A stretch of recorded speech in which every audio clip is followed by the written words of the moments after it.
So we filmed this intro a number of times, and I decided that I'm just going to be the eye candy, and Sue's going to do the talking. So here we go. Welcome to Our Journey in Myles. This is Myles back here. I'm Sue. I'm Mark. And we're on an adventure caravan guided RV tour. We've done two before, one in the Grand Circle and traversing Michigan. And we've got a series, 7 videos each. Check those out. Oops. Nope, that's okay. I'm just eye candy. I just said my eye candy. Yeah. Check those out.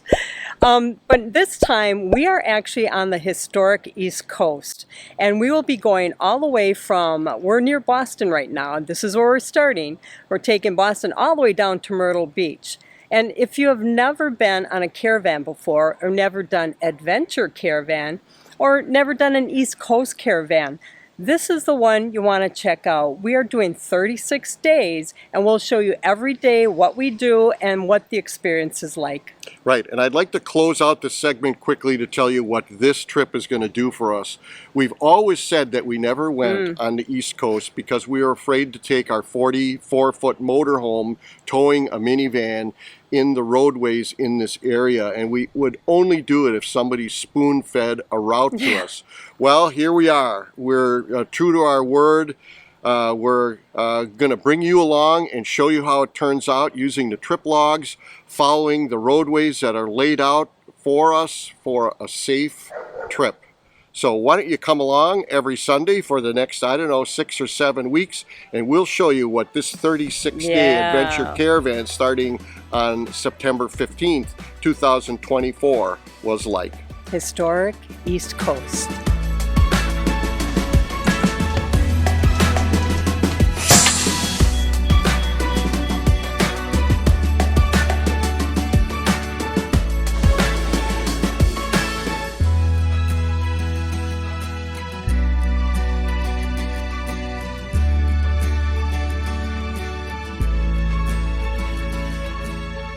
We actually arrived 2 days before our first day for the orientation, first day of this caravan. And you can see here we've got our wagon master and our tailgunner. We're here early too. So we're having our adventure caravan number put on. We've never caught this in real time. So I'm telling you, on the OGM channel, we bring excitement like you wouldn't believe. So here we are, action-packed. It's my third adventure, you can see here. I'm going to be number 7 this time around. I don't want to make him nervous, but when he's sticking that baby on there, I'll probably get a tape measure out and measure it to make sure he's got it, perfectly square. And as you can see, because we were a little early, they put our number on there. And this is really nice because while we're traveling, if somebody is on the side of the road, disabled or whatever, we can be easily identified. And we found out that there were probably about 8 rigs that came early like us. So last night they ended up having a nice little fire gathering over here, and people got to know each other. So it's day 1 of our 36-day caravan, and today is the day everybody should be arriving. And later on this evening, we're going to have a dinner at the clubhouse and an orientation and a gathering just to get to know each other. That will be the beginning of the bonding. So this is actually the day, it's Sunday, the day when people are pulling in. And here we've got Tim pulling in. And like Tim and ourselves, who arrived early, we all got to move into our new caravan spots in the morning.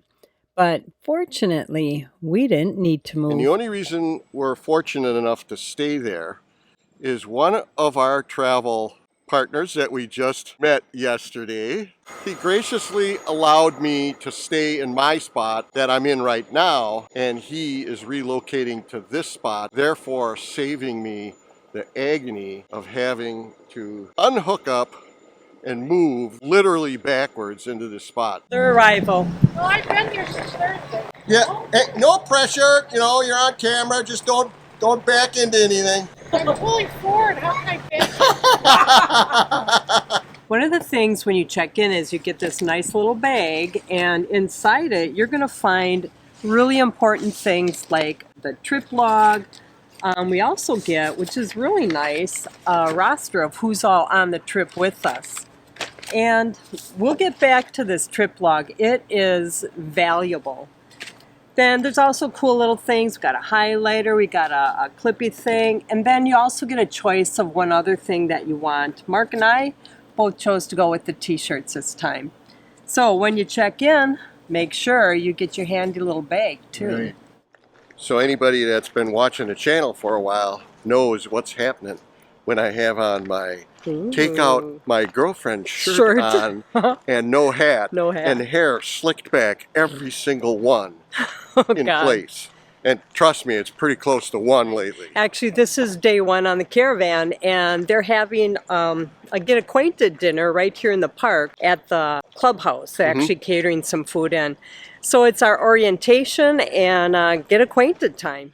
So the first thing we did was get photos taken.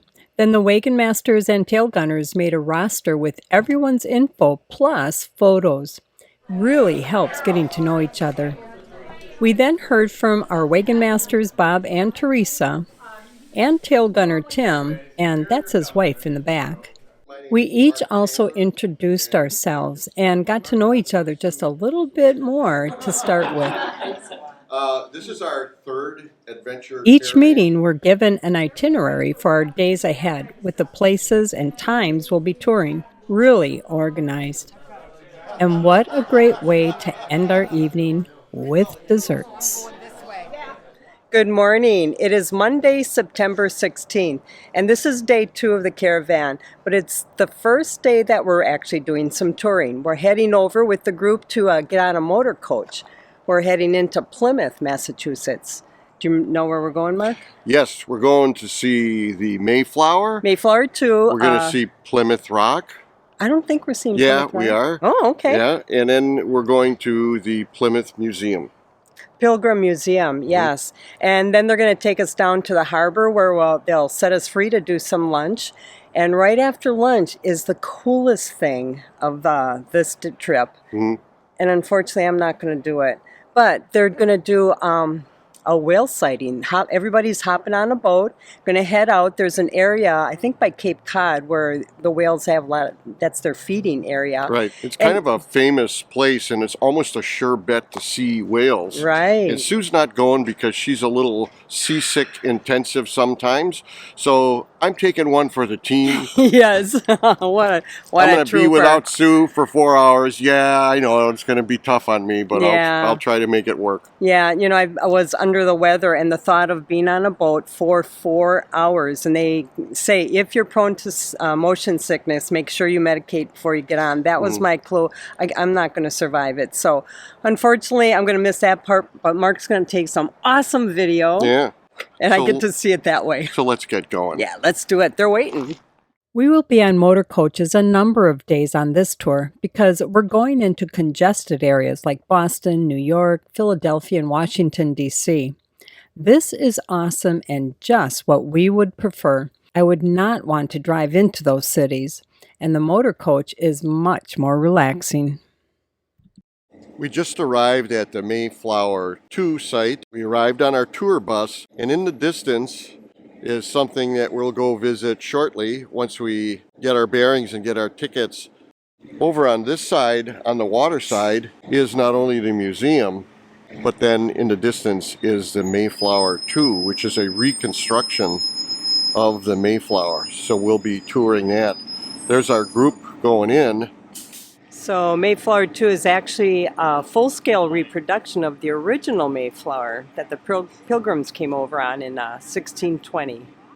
Oh wow, this was built by hand in England. We were given our tickets for the Mayflower by the wagon masters. It's just that easy. And then we started to board. So first impressions for me, Sue, is it's smaller than I thought. So how many people were on these things when they would do a crossing? Oh, as many as they can fit. They didn't have the regulations you have to. You're kidding, body to body? Pretty much. Wow. Originally it's supposed to be 60. when they finally do it, it's 102. Oh my Most of the God. ships, they have to abandon the other ship after 2 false starts. The Mayflower 2 came to America in 1957, so 67 years ago this spring. There are historic interpreters in colonial-era costumes throughout the ship to answer questions and share stories and insight into the Pilgrim's journey across the ocean. It could take 120. So the duration isn't bad. The weather's pretty bad. Pulley around the top half of that and spin it. It's kind of like the windshield crane, like a reel on a fishing rod. So this down below is where I was filming, and you could see that there's this mechanism here, and there's a bunch of pulleys and things, and I don't know if there's people that assist this guy or. It would just be the one guy, and those pulleys down below are actually what's locking it in place. So those actually don't have a function in terms of how they're steering. So literally, physically, a person or persons could lean into this thing and steer it. Yep. And this back here, is this just all dining? It's going to be captain's quarters. Let's go in here and I'll show you where the Chan man would sleep if I was on this boat. This is where I would live. You know, I'd probably put some padding back here. Oh, God. But this would be pretty darn nice. I don't think so. You're right at the front. You're going to be doing this. No, see, it's well designed because you can see here that the bed is made so that when you go in there, you can strap yourself in so you. After walking through the ship, it is hard to believe there were 102 passengers and a crew of about 30 people when the Mayflower set sail.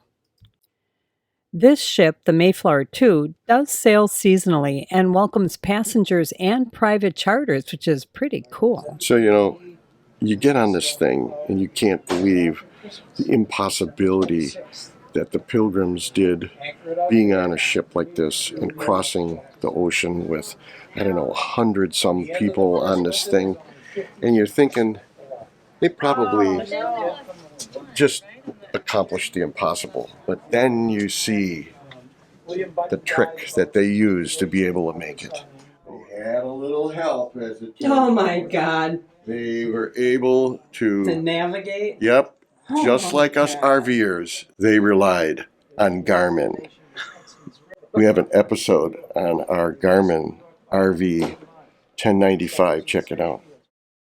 Now let's walk down and check out Plymouth Rock. There is no historical evidence that exists to confirm Plymouth Rock as the Pilgrims' actual stepping stone to the New World, but 121 years after the arrival of the Mayflower, according to a legend traced to Thomas Faunce in 1741, this 94-year-old said his father, who arrived in Plymouth in 1623, along with several of the original Mayflower passengers, had assured him the boulder was the exact landing spot. So whether Faunce's claim was accurate or not, we may never know, but what we do know is that Plymouth Rock quickly became an American monument to freedom. And now we're back on the bus, heading to the Pilgrim Hall Museum. I did just want to say hi. I'm Natalie Orrell. I'm a tour and program coordinator here at Pilgrim Hall Museum, and this is a very special year for our institution. This is our 200th consecutive season of operation.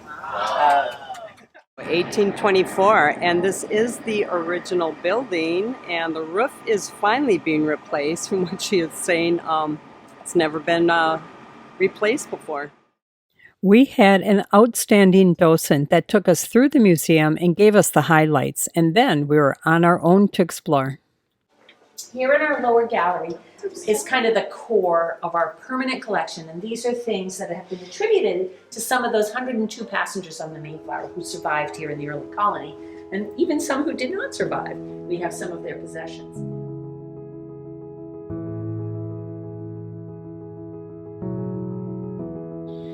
This was pretty powerful. There was a chart that showed the 102 passengers and their family groups, and then the 50 that were still alive when they arrived. And those who didn't make it are faded from their group. There are a number of orphans by then. In the oldest part of the museum, they were replacing the 200-year-old building's roof, plus restoring massive historical paintings. The painting on the back wall, Henry Sargent's Landing of the Pilgrims, we can't see it now. It has had a huge enclosure built around it to protect it during the construction. But that painting has been on display here at Pilgrim Hall since 1824, so for 200 solid years. And we can't move that one. It's way too big to move, too fragile to move, so it stays there in its little box. Yeah. But our other massive paintings that are normally on display here had to be taken off the wall, carefully taken off their frames, the canvas is rolled, and they have been moved off-site. But they're going to come back, and they're going to be fully restored right here in the hall, in front of the public, and return to their original glory. Wow. Thank you. You're welcome. We just got dropped off at the harbor. It's lunchtime, and there are a few restaurants back here that we can go to, and we're right here where the boat ride's going to be. We'll pick up, or they will pick up for going out to view the whales. And we're hearing that people are saying the whales are breaching, so they're definitely going to see them. Just finished lunch. I'm going to say goodbye to Mark as he gets on to the boat to go watch the whales, and we're running late, so we got to hurry up or they're going to take off without them. Well, and if you notice an obvious degradation in the video from this moment on until Sue's back on screen, you'll know why. All right, there goes Mark. And as they say, it is a 4-hour tour. It's not a 3 hours. The ship sails, Captain. Don't say that. Good afternoon, guys. My name's Brendan. I'll be your naturalist for today's whale watch. We do need your attention for a few brief minutes, as Coast Guard required us to let you know of all the life-saving equipment and its location. They have a knowledgeable naturalist on board that gives safety info along with great information on what you'll see, and also makes you aware of spottings as they go along on this 4-hour experience. Here's a great shot of the Mayflower 2 that we were on. Whale watching excursions depart from Town Wharf in Plymouth, and they head out to Cape Cod Bay and Stillwagon Bank, a national marine sanctuary and one of the primary feeding grounds for humpback whales, finback whales, pilot whales, and so much more. Let's see what they find. The naturalist gave us things to look for when spotting whales, and he kept us aware of any sightings as we moved along. Again, we're going to be looking for our 3 Bs, our birds, backs, and blows. So I want you all, I'm going to implore you all to keep your eyes out all along the boat. So we're going to be using a clock system to kind of give you a perspective on which direction around this boat that we're looking, or to point out certain things. And then sightings started to happen. And you can see this action. And you can actually get a very good view of the lights.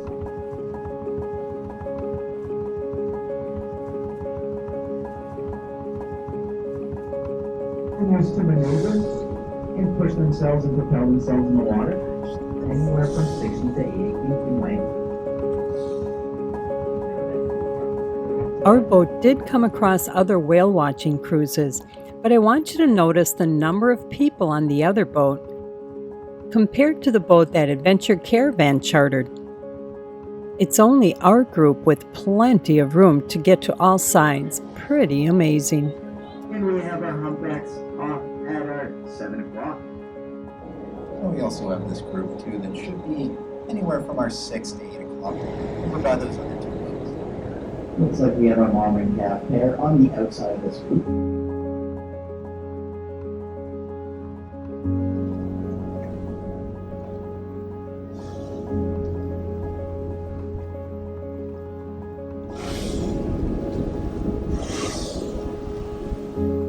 How about that, huh?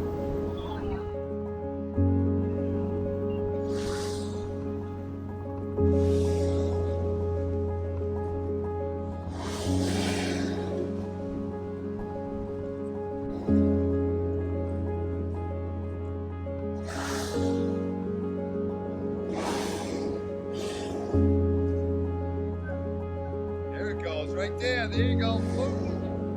Woo!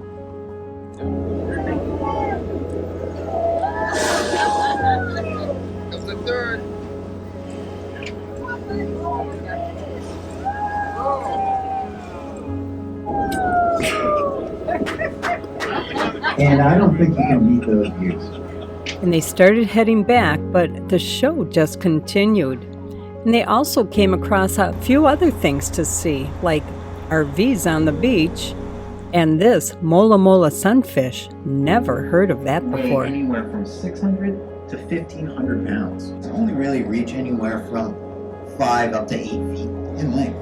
These guys are not an efficient fish to catch for sustenance, as because they're bony, there's almost no meat for them, and being that heavy is an extremely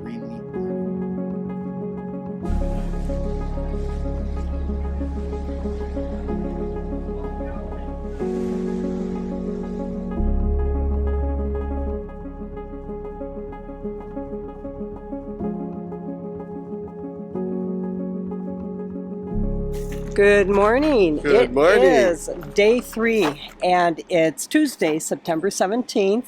It's a Motorcoach day again, so we're all hopping on the Motorcoach. We're going to go to the USS Constitution Museum and see Ironsides. We're also going to head into Boston. We're going to pick up a guide, and we're going to get a driving tour of the Boston Freedom Trail. And so then we'll be down around by Quincy Market. We get to kind of walk around and enjoy that area. Well, so anyways, we got a lot again going on today. I'm glad you said all that, because all I can remember is, A, the bus is here and we got to get on it, and I got to go turn the water on. Okay, here we go.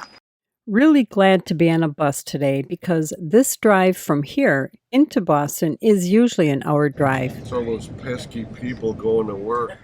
But today it's an hour and a half. This is another plus being on this caravan. Our first stop for today is the USS Constitution Museum and Warship, located inside Boston National Historical Park, which is part of the Charlestown Navy Yard. We started with the museum, and through its collections and interactive exhibits, we learned the story of the USS Constitution, or Old Ironsides. Even learned that at the front or head of the ship, there were planks with holes that opened to the sea for direct deposits, and bathrooms aboard ships today are still called heads. We then headed over to the warship, the USS Constitution. It was built in Boston and launched in 1797, and it is the oldest commissioned naval warship still afloat in the world today. The thing looks like it's made out of metal. It's so shiny and painted perfectly black. The USS Constitution earned the nickname Old Ironsides during the War of 1812 after sailors noticed that enemy cannonballs seemed to bounce off the ship's hull. This is because it's made of extremely strong and dense southern live oak. When we first got here, we noticed a lot of naval personnel here, so Mark went to inquire what's going on. We happened to be here during Chief Petty Officer Heritage Weeks. The crew of the USS Constitution trains over 220 newly selected Chief Petty Officers in the same skills as 19th century sailors. The training is designed to help develop leadership skills and immerse the selectees in naval heritage. First thing you notice when you get on here is how unbelievably big and massive and impressive and roomy this ship is compared to the old Pilgrim that got us over here. We were able to walk throughout the ship and check things out. I have to say it is a well-maintained ship and pretty impressive for one being built in 1797. It's the captain's cabin. He's got his own gun. Oh my gosh. Okay. Pretty nice area for him to work on his computer. Work on his computer? Hey, you caught that, honey. Down there drilling with those guys. Yeah. So I want to capture this real quick. Pretty sure this is how the full wall slide idea came to the RV industry. You'll notice on the boat here, it's all one width. And then you get here to the captain's area, and he needed a little bit of additional room. And they didn't know how to do slides, so they bumped it out. But they kept working on it, and sooner or later, Newmar took the idea and started using it. What do you think, Sue? No, Marco. No. And we're back on the bus, and we picked up our guide, who's going to be with us for a driving and walking tour through Boston. But first, we're heading to Quincy Market for some lunch. And it really is nice having a guide to give us suggestions on where to go.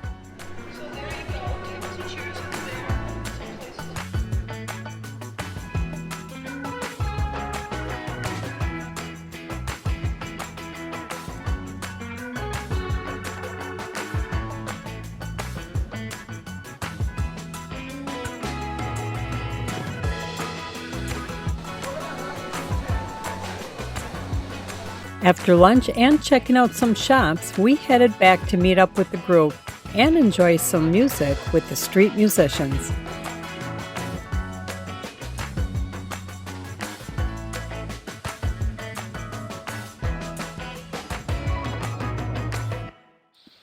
We're back on the bus and drive by the Boston Tea Party Ships and Museum, which is not located at the exact spot of the Boston Tea Party, but it's pretty close. We make a stop at James Hook and Company, where we have a live lobster come on board for a bit. Did you know lobster is a top favorite in Boston seafood restaurants? We then started the walking tour along the Freedom Trail, heading to Paul Revere's house. So you're here at a very auspicious day. This is the day in 1774 when Paul Revere was down in Philadelphia taking the Suffolk Resolves to the Congress that was gathered. Here we had a guide with some great stories and history while she took us through the house, but unfortunately we could not record inside. But we really learned a lot more about Revere's life. No, you got to put the glasses on. If you're going to be a YouTuber, that's the first thing you have to learn. You put on the glasses. Okay. Have to be cool. All right, ready?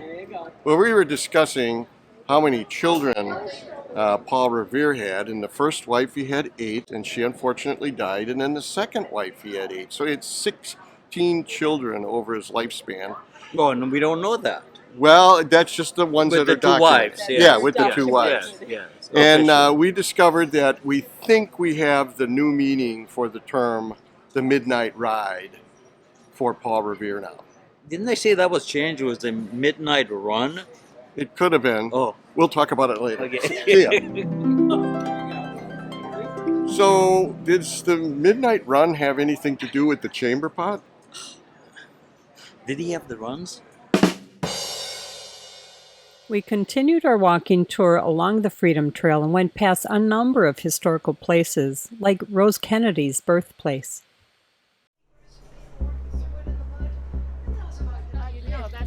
It's a pretty easy trail to follow because it's marked by this red brick line. And when it's on brick, it will be a red painted line. Yeah, but you performed. Yeah. You were like Paul Revere on that one.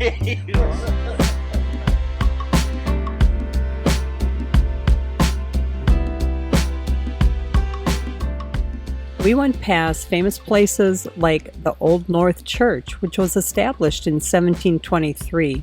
Here again, our guide gave us a lot of interesting stories. After walking around for about 2 hours at a nice slow pace and a number of stops, we're back on the bus again and continue driving and touring Boston with our guide. One stop was to the bar that inspired the popular sitcom Cheers. You may wonder how this fits in with the East Coast Historical Caravan. Well, the Cheers Bar became part of the National Trust for Historic Preservation on May 20th, 1993, which was the night of the TV show's finale. As we drove around, our guide pointed out some of the most well-known universities in the country, such as Harvard, which we did stop at and walk around the campus, but we didn't have permission to record it for our YouTube channel. On the left, young everybody looks. Don't they look young? Everyone looks so young these days. For our final stop today, we went to Trinity Church. The Trinity Church Parish was founded in 1733, but this building wasn't constructed until 1877. And it's recognized as a National Historic Landmark building and considered as one of this country's top 10 buildings. I mean, look at the detail.